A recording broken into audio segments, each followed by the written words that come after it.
ওম শান্তি 24 জুলাই 2025 সাকাৰ মহাবাক্যৰ সম্পূৰ্ণ সাৰ কথা।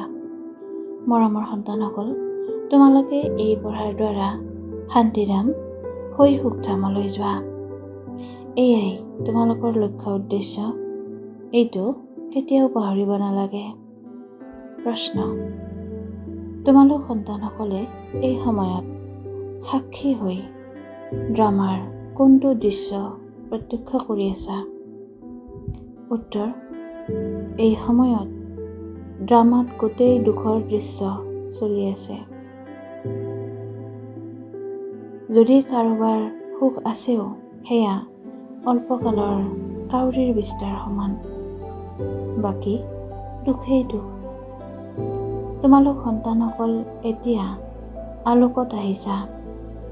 তোমালোকে জানা যে ছেকেণ্ডৰ পাছত ছেকেণ্ড বেহদৰ সৃষ্টিৰ চক্ৰ ঘূৰি থাকে। এটা দিন আনটোৰ লগত নিমিলে।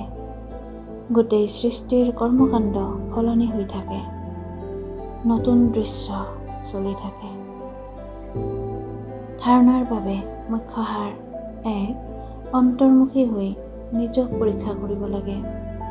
যি ভুল হয় তাৰ বাবে অন্তৰেৰে অনুতাপ কৰি যোগ বলেৰে ক্ষমা কৰিব লাগে। নিজৰ বাবে পৰিশ্ৰম কৰিব লাগে। 2. পিতাৰ যি ৰায় পোৱা যায় সেইমতে পুৰা ৰীতি চলি নিজৰ ওপৰত নিজেই দয়া কৰিব লাগে। সাক্ষী হৈ নিজৰ বা আনৰ পুৰুষাৰ্থ প্ৰত্যক্ষ কৰিব লাগে।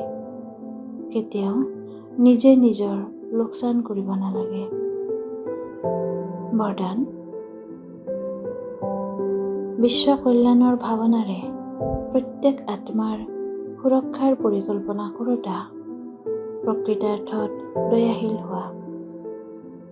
বিস্তাৰ: বৰ্তমান সময়ত অনেক আত্মা নিজেই নিজৰ অকল্যাণৰ নিমিত্ত হৈ আছে। তেওঁলোকৰ বাবে দয়াশীল হৈ কিবা পৰিকল্পনা যুগুত কৰা। কোনো আত্মাৰ ভূমিকা দেখি নিজে অস্থিৰতাত নাহিবা।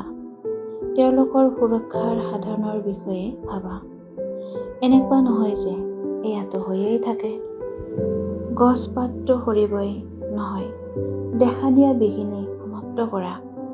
বিশ্ব কল্যাণকাৰী আৰু বিঘ্ন বিনাশক যি উপাধি আছে, সেই অনুসৰি সংকল্প, বাণী আৰু কৰ্মত দয়াশীল হৈ বায়ুমণ্ডল পৰিৱৰ্তন কৰাৰ সহযোগী হোৱা। শ্লোগান: কৰ্মযোগী তেওঁৱেই হ'ব পাৰে যিয়ে বুদ্ধিত মনোযোগৰূপী পহৰা দি থাকে। অব্যক্ত সংকেত: সংকল্প শক্তি জমা কৰি শ্ৰেষ্ঠ সেৱাৰ নিমিত্ত হোৱা। অন্তিমত চূড়ান্ত কাকতৰ প্ৰশ্ন হ'ব ছেকেণ্ডত জ্যোতিচিহ্ন। ইয়াৰ দ্বাৰাই নম্বৰ পাবা। ছেকেণ্ডতকৈ অধিক সময় ল'লে অকৃতকাৰ্য হৈ যাবা। একমাত্ৰ পিতা আৰু মই, তৃতীয় কোনো কথা যাতে নাহে।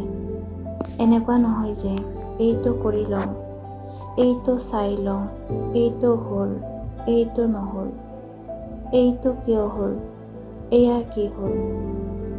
এনেকুৱা যদি কোনো সংকল্পৰ উদয় হয়, তেন্তে চূড়ান্ত কাকতত উত্তীৰ্ণ নোহোৱা।